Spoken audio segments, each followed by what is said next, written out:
दोस्तों, स्वागत है आप सभी का हमारे यूट्यूब चैनल साइंस एवरीथिंग पर।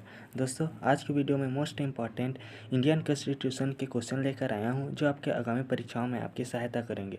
दोस्तों, आज की वीडियो में आपको 10 सेकंड का समय दिया जाएगा और आप इस क्वेश्चन को सॉल्व करने की कोशिश करेंगे। दोस्तों, वीडियो के लास्ट में आपको होमवर्क मिलेगा और इसका आंसर आप कमेंट कीजिएगा। तो दोस्तों, हम बढ़ते हैं अपने पहले क्वेश्चन की तरफ। दोस्तों, हमारा पहला क्वेश्चन है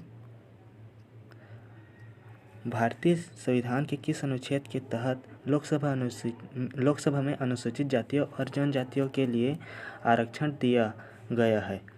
दोस्तों, इसका आंसर बताइए।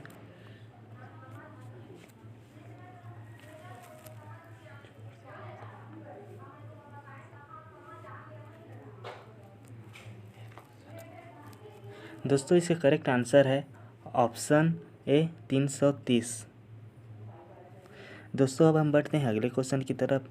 दोस्तों, हमारा अगला क्वेश्चन है अंडमान निकोबार द्वीप समूह का न्याय क्षेत्र किस न्यायालय की देखरेख में आता है। दोस्तों, इसके ऑप्शंस हैं पोर्ट ब्लेयर में बम्बई हाई कोर्ट की सर्किट बेंच, दूसरा ऑप्शन है पोर्ट ब्लेयर में कलकत्ता हाई कोर्ट की सर्किट बेंच, तीसरा ऑप्शन है पोर्ट ब्लेयर में मद्रास हाई कोर्ट की सर्किट बेंच और चौथा ऑप्शन है पोर्ट ब्लेयर में सुप्रीम कोर्ट हाई कोर्ट की सर्किट बेंच। दोस्तों, इसका आंसर बताइए।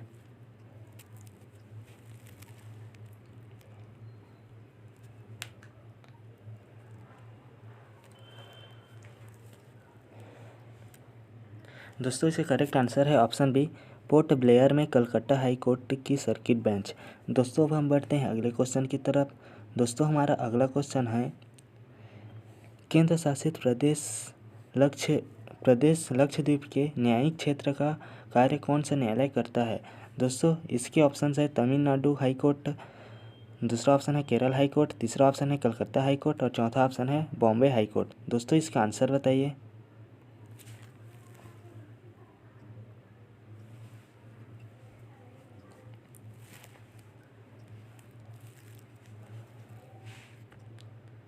दोस्तों, इसका करेक्ट आंसर है option B Kerala high court.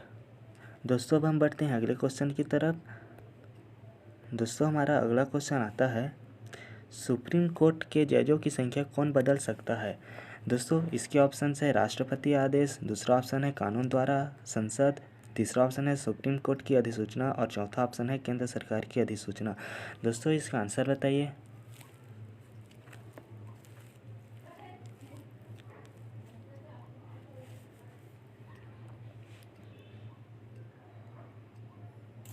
दोस्तों, इसका करेक्ट आंसर है ऑप्शन बी कानून द्वारा संसद।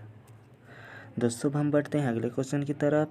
दोस्तों, हमारा अगला क्वेश्चन आता है सुप्रीम कोर्ट के मुख्य न्यायाधीश के रूप में कार्य करने के लिए व्यक्ति को उच्च न्यायालय में कम से कम कितने वर्ष तक कार्य करना चाहिए।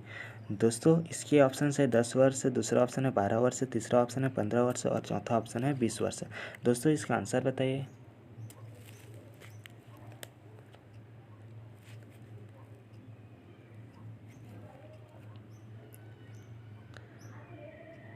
दोस्तों, इसका करेक्ट आंसर है ऑप्शन ए 10 वर्ष।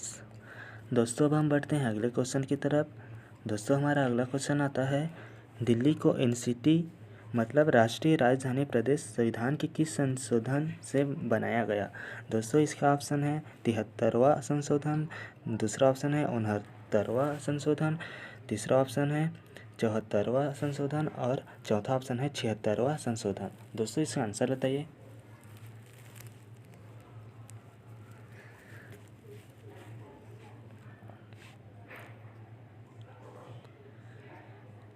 दोस्तों, इसके करेक्ट आंसर है ऑप्शन बी 69वां संशोधन। दोस्तों, अब हम बढ़ते हैं अगले क्वेश्चन की तरफ। दोस्तों, हमारा अगला क्वेश्चन आता है भारत में 3 स्तरीय पंचायती प्रणाली कितनी जनसंख्या के ऊपर वाले राज्यों में है। दोस्तों, इसके ऑप्शन है 15 लाख, 25 लाख, तीसरा ऑप्शन है 20 लाख और चौथा ऑप्शन है 30 लाख। दोस्तों, इसका आंसर बताइए।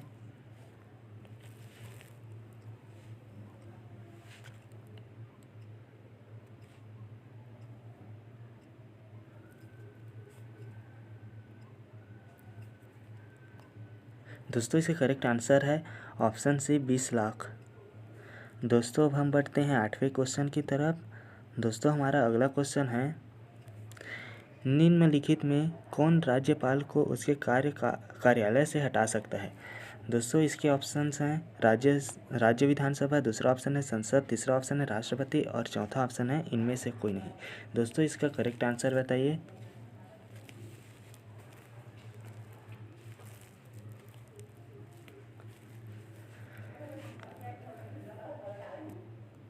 दोस्तों इसका करेक्ट आंसर है ऑप्शन सी, राष्ट्रपति। दोस्तों अब हम बढ़ते हैं अगले क्वेश्चन की तरफ। दोस्तों हमारा अगला क्वेश्चन आता है, भारत के संविधान के निम्नलिखित अनुसूची में से कौन सा नया राज्य बनाने के लिए संशोधित किया जाना है। दोस्तों इसका ऑप्शन है पहली अनुसूची, दूसरा ऑप्शन है दूसरी अनुसूची, तीसरा ऑप्शन है तीसरी अनुसूची और चौथा ऑप्शन है चौथी अनुसूची। दोस्तों इसका आंसर बताइए।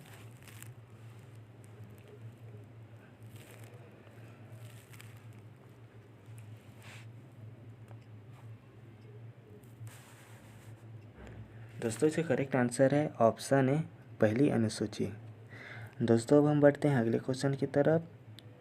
दोस्तों हमारा अगला क्वेश्चन आता है, भारत का संविधान भारत के सुप्रीम कोर्ट को केंद्र और राज्यों के बीच विवादों का निर्णय किस क्षेत्र के तहत लेने का अधिकार देता है। दोस्तों इसके ऑप्शंस है अपीलीय न्यायाधिकार, दूसरा ऑप्शन है वास्तविक न्यायाधिकार, तीसरा ऑप्शन है सलाहकार न्यायाधिकार और चौथा ऑप्शन है रिट न्यायाधिकार। दोस्तों इसका आंसर बताइए।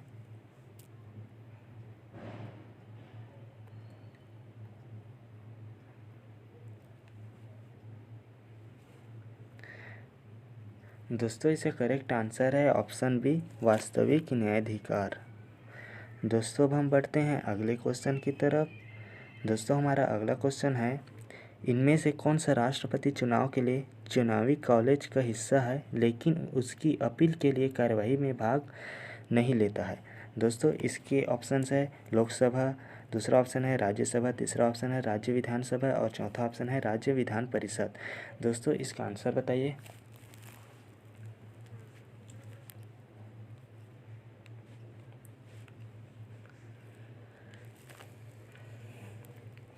दोस्तों इसके करेक्ट आंसर है ऑप्शन सी, राज्य विधानसभा।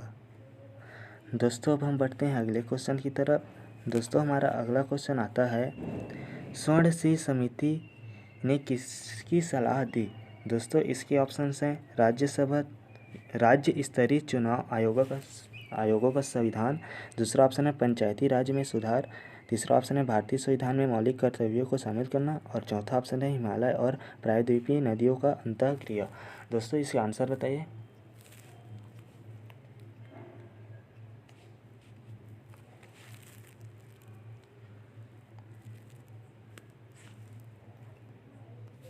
दोस्तों इसका करेक्ट आंसर है ऑप्शन सी, भारतीय संविधान में मौलिक कर्तव्यों को शामिल करना। दोस्तों अब हम बढ़ते हैं अगले क्वेश्चन की तरफ। दोस्तों हमारा अगला क्वेश्चन है, लोकसभा की सर्वाधिक सीटें अनुसूचित जाति को किस प्रदेश में आरक्षित है। दोस्तों इसका ऑप्शन है मध्य प्रदेश, दूसरा ऑप्शन है राजस्थान, तीसरा ऑप्शन है आंध्र प्रदेश और चौथा ऑप्शन है गुजरात। दोस्तों इसका आंसर बताइए।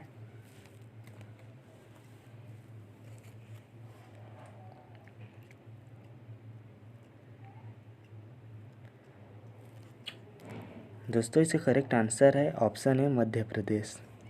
दोस्तों अब हम बढ़ते हैं अगले क्वेश्चन की तरफ। दोस्तों हमारा अगला क्वेश्चन है, निम्नलिखित में से कौन सा विषय 7वीं अनुसूची की समवर्ती सूची में है।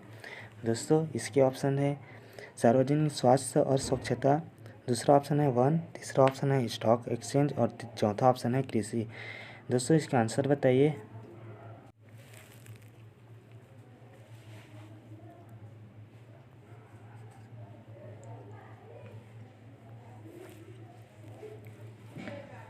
दोस्तों इसका करेक्ट आंसर है ऑप्शन बी, वन। दोस्तों अब हम बढ़ते हैं अगले क्वेश्चन की तरफ। दोस्तों हमारा अगला क्वेश्चन है, उपराष्ट्रपति को हटाने का प्रस्ताव किसमें पेश किया जाता है। दोस्तों इसके ऑप्शंस है केवल लोकसभा, दूसरा ऑप्शन है केवल राज्यसभा, तीसरा ऑप्शन है लोकसभा और विधानसभा राज्यसभा दोनों और तीसरा ऑप्शन है चौथा ऑप्शन है दोस्तों लोकसभा और राज्यसभा के संयुक्त सत्र में। दोस्तों इसका आंसर बताइए।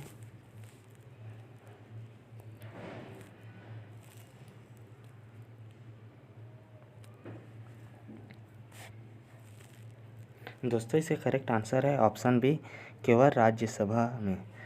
दोस्तों आज का होमवर्क है, क्षेत्रफल के हिसाब से भारत की सबसे बड़ी लोकसभा कौन सी है। दोस्तों इसका आंसर बताना है आपको कमेंट बॉक्स में। तो दोस्तों अब हम मिलते हैं अगले क्वेश्चन में, सॉरी दोस्तों, अब हम मिलते हैं अगले वीडियो में। तब तक बाय बाय, जय हिंद।